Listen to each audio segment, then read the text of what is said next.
And I'd like to thank my colleague, Mr. Horsford of Nevada, and my colleague and neighbor from Brooklyn, New York, the Honorable Congressman Hakeem Jeffries, for yielding their time and for their tremendous leadership, week in and week out, in providing a view into the Congressional Black Caucus perspective on the issues of the day. Mr. Speaker, it has been nearly 5 years since our nation experienced the worst financial calamity since the Great Depression.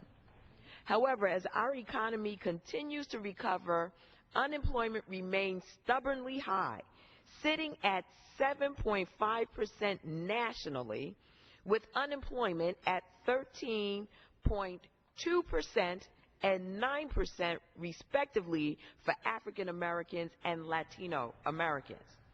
As a member of the House Small Business Committee, I know the challenges facing our nation's minority-owned small businesses and entrepreneurs.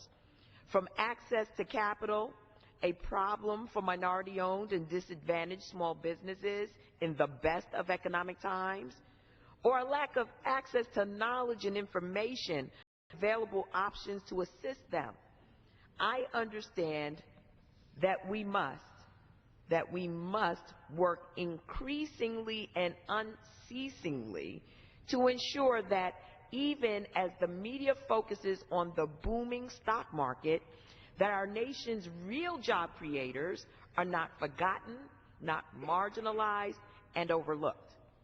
Their success is vital, not only for a more robust recovery, but it is to fully addressing our nation's national employment crisis.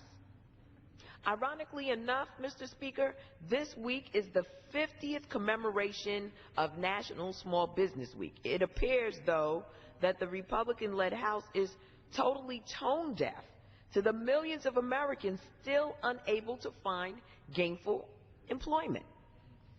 That not one of the bills before the House this week support job creation, real job creation, nor do they rescind the harmful effects of the sequester, which by almost every measure has been clearly detrimental to our nation's economy and is tantamount to negligence. In my capacity as a member of the Small Business Committee, I've worked with my colleagues to promote all small businesses, especially minority, women, and veteran-owned small businesses in my district and across the nation as they try to navigate these self-imposed and manufactured uncertain economic times. I am a strong supporter of the SCORE program, which provides technical assistance necessary for small businesses in underserved communities to just get off the ground. I also work with the SBA and the SBA Office of Advocacy to ensure that all of the firms who qualify for SBA contracting and capital access programs are provided an equal opportunity for participation. Mr. Speaker, I have the honor and privilege of representing Brooklyn's 9th Congressional District. My constituency includes an extremely large small business community with commerce corridors lined from block to block with small mom-and-pop businesses and storefronts. These unique community provides the foundation of not only the economic, but the unique social fabric of Brooklyn. We must build on this foundation in Brooklyn, New York, and across our great nation. Every day that the House majority focuses the people's time on issues that divide us is another day that our small businesses are treated as a subordinate concern. It is another day that our nation's job seekers spend job searching in vain, looking for the proverbial needle in the haystack. And another day that our nation will have to wait for the engine that powers our economy to be firing on all cylinders. Mr. Speaker, as our nation celebrates National Small Business Week, I look forward to a genuine debate that addresses the totality of our nation's small business communities and not cherry-picking the low-hanging fruit. I'd like to thank the Congressional Black Caucus, who, like myself, treat every week as Small Business Week, for focusing on this crucially important issue and for having me this evening. And in closing, I just want to share with you that as we go through the immigration debate, that we acknowledge that oftentimes in the black community, much of our entrepreneurial spirit is found in those entrepreneurs who have come to the United States and find a niche market where they can provide goods, services, and products to people from their homes of origin, and by extension to the rest of the nation. I had the distinct honor and privilege of meeting a gentleman who immigrated to the United States from the island nation of Jamaica.